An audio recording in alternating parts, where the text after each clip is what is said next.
Shalom bien-aimés dans le Seigneur, frères et sœurs en Christ, et vous tous qui êtes intéressés par la bonne parole de Dieu, qui cherchez à découvrir, à connaître Dieu, nous nous introduisons dans votre intimité afin de vous annoncer quelque chose de très important qui va se faire à la communauté charismatique Cité des Refuges à son siège social à Kintambo. Loadi Assis. Loadi Assis se trouve à l'entrée de l'avenue Kassavoubou, du côté de l'entrée Ma Campagne. Vous avez deux stations d'essence. L'autre station, c'est la station ML. La station ML, elle fait diagonale à la rue Loadi. À l'entrée de la rue Loadi, vous avez la salle de fête La Vertueuse. Mais quand vous descendez à 100 mètres de La Vertueuse, vous avez l'immeuble Cité de Refuge. Vous verrez un beau bâtiment. C'est là l'église Cité de Refuge. Alors là, il va se tenir une grande action évangélique, un séminaire qui va partir du mercredi 2 au vendredi 4. Donc chaque soir à 17h, vous allez suivre un enseignement important là-bas. Et également, nous nous retrouvons avec vous les dimanches 6 de 10h, de 8h à 10h, et le deuxième service va de 10h30 à 12h30. Mais je vais un tout petit peu vous parler de ça. Le sujet que nous allons développer, c'est la réconciliation de toutes choses. La réconciliation de toutes choses est un texte que nous tirons de la Bible dans la lettre de Paul aux Colossiens, chapitre 1er. Je vais essayer de le lire à partir de verset 19. Colossiens, chapitre 1, verset 19, je vais m'arrêter à 21. Il dit ceci: « Car Dieu a voulu que toute plénitude habita en lui. » Lui, c'est Jésus. Il a voulu par lui réconcilier tout avec lui-même. Donc lui-même, c'est Dieu. Tant ce qui est sur la terre que ce qui est dans les cieux. En faisant la paix par lui, par le sang de sa croix. Et vous qui étiez autrefois étrangers, ennemis par vos pensées et par vos mauvaises œuvres, il vous a maintenant réconciliés. Nous allons examiner un sujet si important pour nos vies, la réconciliation de toutes choses. Il est dit ici que Dieu le Père a voulu que toute la plénitude, c'est-à-dire que toute chose habite en Jésus. Et il a voulu réconcilier par Jésus toutes choses avec lui-même, Dieu. Dieu, il est l'origine de toutes choses. Dieu, il est le programmeur, si vous voulez, de tout. Et quand il a fait le monde, Dieu a eu un projet, il a eu une vision. Il a ce qu'il poursuit avec chaque être, avec chaque créature, avec chaque chose sous le soleil. Mais nous savons que quelque chose s'est passé sur la terre. C'est-à-dire la rébellion de l'homme poussée par Satan au travers du serpent a désorganisé le programme que Dieu avait, et avec l'homme et avec l'univers tout entier. Et c'est ainsi que tout a été désorganisé, désacralisé, et l'homme se retrouve dans une situation pénible. Il n'a pas de communion avec Dieu.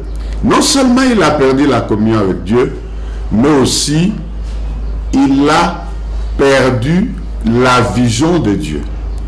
Dieu, en les créant, avait une vision. Dieu, en équipant le monde avec tout ce qui se trouve, il avait une vision. Mais Dieu a vu toutes ces choses s'évaporer. L'homme demeurait sans vision, sans Dieu, sans espérance, mais le monde aussi rentrait dans la confusion.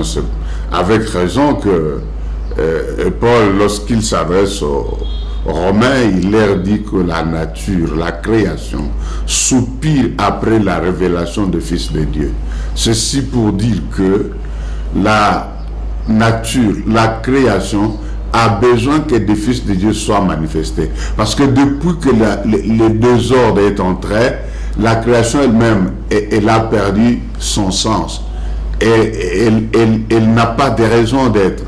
Et la Bible dit qu'elle a été soumise à la vanité. Celui qui l'a soumise à la vanité, effectivement, c'est l'homme qui a désobéi à Dieu en écoutant Satan. Et il a perdu le sens de toute chose. Tout a perdu son sens d'existence. Et chaque chose ne joue plus son rôle. Et c'est ce que les deux ordres dans le monde. La vie de l'homme elle-même, elle est devenue pénible.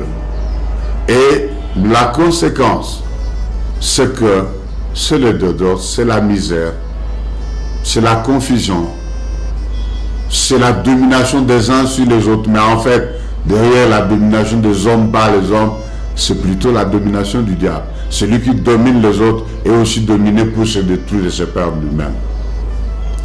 Alors, la Bible dit que Dieu a voulu que toute plénitude habita en Jésus. Donc en Jésus, tout habite. En Jésus, toutes les réponses demeurent. En Jésus, Dieu a tout enfermé. Et il dit que par le même Jésus, Dieu a voulu réconcilier toutes choses avec lui-même. Le vrai problème, c'est là-bas. C'est la dislocation entre l'univers et Dieu qui est partie de la dislocation, de la séparation entre l'homme et Dieu. Quand l'homme a été chassé de la présence de Dieu, il a été viré de la présence de Dieu, la conséquence c'est que la vie de Dieu a cessé d'affecter le reste. Non seulement l'homme lui-même n'était plus touché par la vie de Dieu, mais le reste également n'a plus été affecté par la vie de Dieu. Et la conséquence, c'est que la mort et la désolation ont inondé le monde. Mais Dieu qui veut sauver le monde, Dieu qui veut sauver et la création et l'homme, parce que c'est à cause de l'homme que la création a été soumise à la vanité, Dieu décide par Jésus, en qui il a fait habiter toute la plénitude, il décide de réconcilier tout le reste avec lui-même. Réconcilier peut être entendu comme réparer une relation rompue. Donc Dieu veut réparer la relation avec l'homme et avec le reste qui a été rompue par la désobéissance de l'homme. Et il envoie Jésus. Et Jésus va à la croix, Jésus va payer à la croix de sa vie. Jésus, en mourant à la croix, il répare le mal fait par l'homme.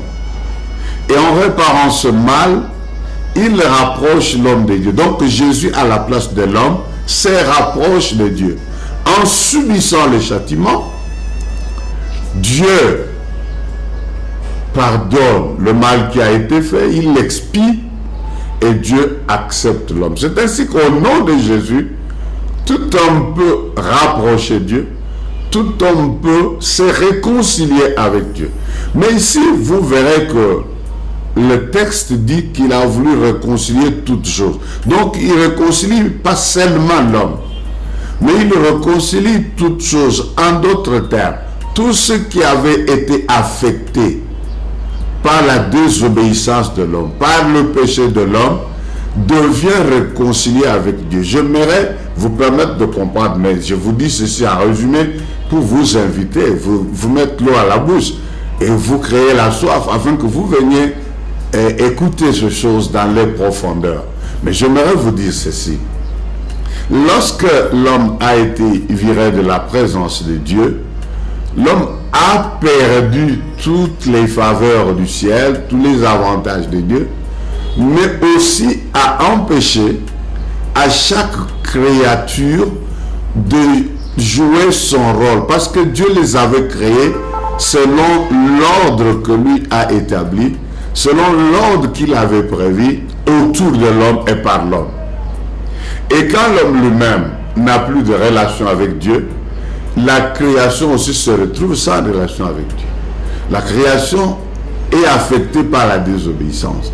Mais au lieu que maintenant cette création soit utile à l'homme tel que Dieu l'avait prévu, la création devient contre l'homme. Elle joue contre lui. C'est ainsi que la nature tout entière, vous avez l'impression qu'elle est en agressivité contre l'homme. Les bêtes qui étaient avec lui, sa compagnie, sont devenues ses adversaires. La création, même les petits moustiques vous causent des dégâts. Mais cette création avait été créée pour vivre en harmonie avec l'homme et expérimenter la gloire de Dieu. Et voilà, non seulement l'homme est séparé de Dieu, mais la création est affectée.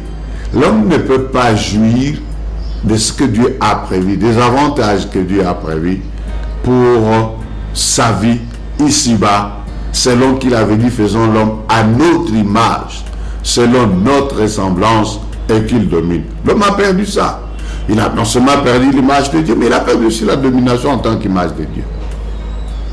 Et c'est ainsi que Dieu qui tient à son projet et son plan avec l'homme, Dieu aime l'homme. Jean 3,16 dit, car Dieu a tant aimé le monde qu'il a donné son Fils unique. Voilà ce qui s'est passé. Il a donné son Fils unique, il a donné Jésus. Et quand Jésus est venu, Dieu a voulu réconcilier toutes choses avec lui, Dieu. C'est-à-dire, commencer par réconcilier l'homme avec lui-même, réconcilier l'homme avec le reste, et réconcilier le reste avec lui-même. Donc Dieu a voulu réconcilier toutes choses avec lui-même. Ceci pour dire que l'homme lui-même, séparé de Dieu, a perdu sa valeur et son sens. L'homme tel qu'il vit aujourd'hui, tel qu'il se connaît aujourd'hui, il n'est pas exactement la vision que Dieu avait au départ. Ainsi, vous serez étonné, peut-être troublé, si je vous dis que vous êtes tout à fait différent de vous que Dieu connaît, de vous que Dieu a eu comme projet dès le départ. Depuis l'éternité, lorsqu'il a dit, faisons l'homme à notre image, ce n'est pas un homme comme vous que Dieu a envisagé. Vous réconciliez avec lui-même, envisage, vous réconciliez vous-même avec vous. Qu'est-ce que j'entends par la réconciliation de vous avec vous? La réconciliation de vous avec vous, c'est-à-dire vous qui vivez maintenant sur la terre, vous réconciliez avec vous que Dieu connaît, vous que Dieu a créé, qui n'est pas celui que vous expérimentez, parce que celui-là, il est le résultat de la désobéissance, de l'homme chassé de la présence de Dieu, de l'homme sans communion avec Dieu. Du moins, si vous n'avez pas encore mis votre vie en ordre, en vous réconciliant par Jésus avec Dieu. Parce que c'est là la condition. Ainsi, vous le voyez dans Jérémie, lorsque Dieu dit à Jérémie, je t'ai connu avant de te faire dans le sein de ta mère. Et avant que tu y sortes, je t'avais consacré prophète. Voilà. Pendant ce temps, Jérémie dit, je suis un enfant. Je ne sais pas parler. Mais Dieu, lui, ne connaît pas ce Jérémie-là. Le Jérémie se connaît autrement. Il se connaît selon le monde. Il se connaît selon les hommes. Il se connaît selon les résultats de la désobéissance. Mais Dieu connaît Jérémie autrement. Dieu lui dit non. Nous au ciel, on ne connaît pas cette sorte de Jérémie. Celui que moi je connais au ciel, je l'ai connu avant de le faire sur la terre dans le sein de sa mère.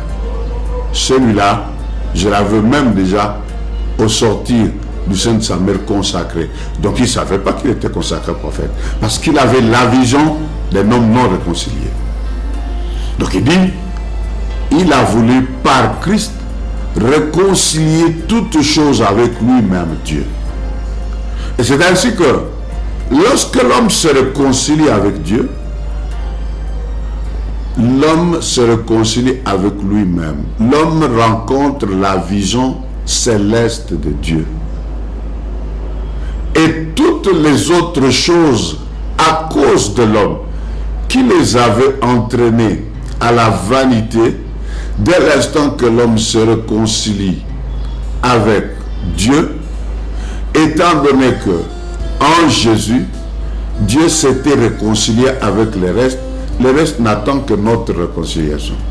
Et c'est pour cela que la création soupire après la révélation du Fils de Dieu, c'est-à-dire la manifestation des personnes réconciliées avec Dieu en Christ. Quand vous vous réconciliez avec Dieu en Christ, enfin, vous vous réconciliez avec vous-même dans la vision céleste, dans la personne que Dieu connaît. Mais le vous que Dieu connaît, c'est celui-là que la création connaît. Ainsi, la création était contre vous. La création ne se soumettait pas. Lorsque Dieu a créé l'homme, il a dit, faisons-le à notre image qu'il domine. Mais il ne pouvait plus dominer la création, parce que la création ne le reconnaît pas. Il n'est plus la personne à l'image de Dieu. Donc il faut passer par la réconciliation avec Dieu, afin de se réconcilier avec son image, à l'image de Dieu, selon sa ressemblance, et enfin dominer. C'est alors qu'on peut enfin dominer sur toute chose, dominer sur toute la création. Et Jésus est la clé. Il est le chemin. Et là, je vous ai donné en résumé la pensée profonde, la réconciliation de toutes choses, ce que nous allons développer dans ce séminaire, auquel je vous invite très nombreux, parce que quelque chose de nouveau va partir de votre vie à partir de ces révélations. Vous avez peut-être depuis toujours prié Dieu, en priant Jésus, mais sans comprendre pourquoi Jésus, sans comprendre qui vous êtes en Jésus, qu'est-ce que vous avez en Jésus, qu'est-ce que vous êtes devenu en lui. Ainsi pour que vous puissiez rejouer le rôle qui est le vôtre, vous du ciel, pas vous de l'accident de la terre, vous du ciel, vous que la création connaît, qui a autorité sur toute la création, vous à l'image de Dieu. Vous allez voir dans Romains, le chapitre 8, à partir du verset 29, il est dit que, à partir du 28, toutes choses concourent au bien de ceux qui aiment Dieu, qui sont appelés selon ses desseins. Et les desseins en question, à partir du 29, vous le comprenez. Ce qu'il a connu d'avance, il les a aussi prédestinés à être semblables à l'image de son Fils, de façon que le Fils devienne le premier d'entre plusieurs frères. Ceci pour dire que ce que Dieu avait connu d'avance, il a leur vision au ciel, il a leur tableau au ciel, il a leur définition au ciel. Il les a appelés à être semblables à l'image du Fils, parce que c'est ça que nous avions perdu. Le Fils, il est l'image de Dieu. Or, Dieu a nous créant avait dit, faisons l'homme à notre image et selon notre ressemblance. Donc, comme le Fils. Et tout ce que Dieu a connu d'avance, tous ceux qui sont dans la vision du ciel, dans l'homme qu'il a connu d'avance au ciel, vous tous qui me suivez en ce moment, il vous a prédestiné à être semblable à l'image du Fils. Donc être à son image. Et pour le devenir, maintenant il faut passer par le Fils. Il faut se réconcilier avec Dieu par le Fils. Et quand vous vous réconciliez avec Dieu par le Fils, vous allez, vous réconcilier avec vous-même qu'il a connu d'avance. Parce que vous vivez moins que vous. Vous vivez loin de vous. Vous allez enfin vous réconcilier avec vous qu'il a connu d'avance. Et le vous qu'il a connu d'avance, il doit être à l'image de son Fils. Il doit être à son image. Et quand vous revenez à cette image, vous rencontrez la création qui s'est réconciliée avec lui par Jésus. Et vous vous retrouvez dans l'ordre véritable. La création vous reconnaît et se soumet à vous.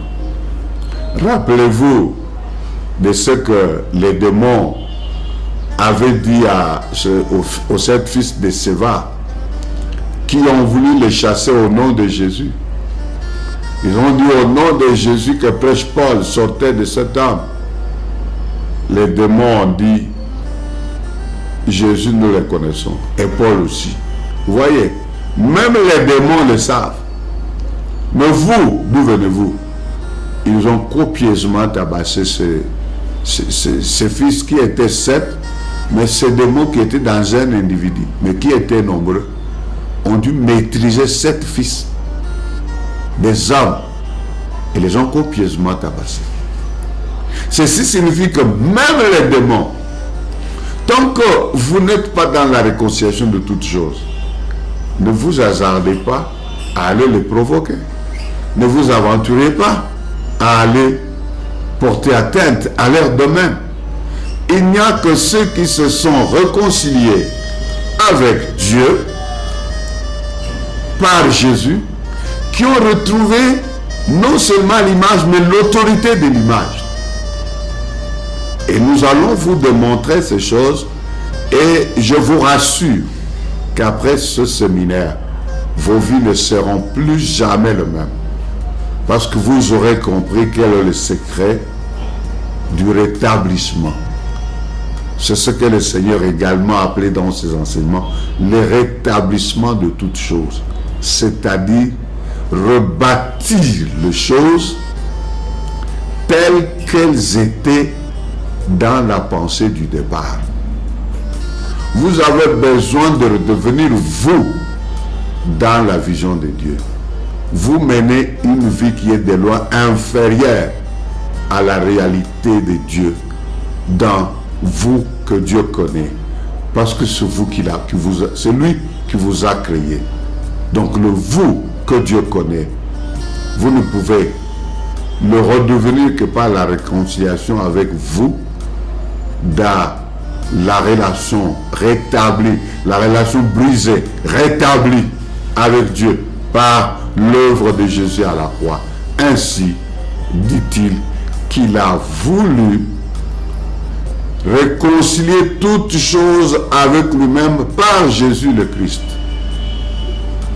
Je vous convie à être là parce que ce que vous avez entendu est un résumé dont les choses seront développées pendant ces 4 jours du 2 octobre au 4 novembre, du 2 novembre au 4 novembre et le 6 novembre.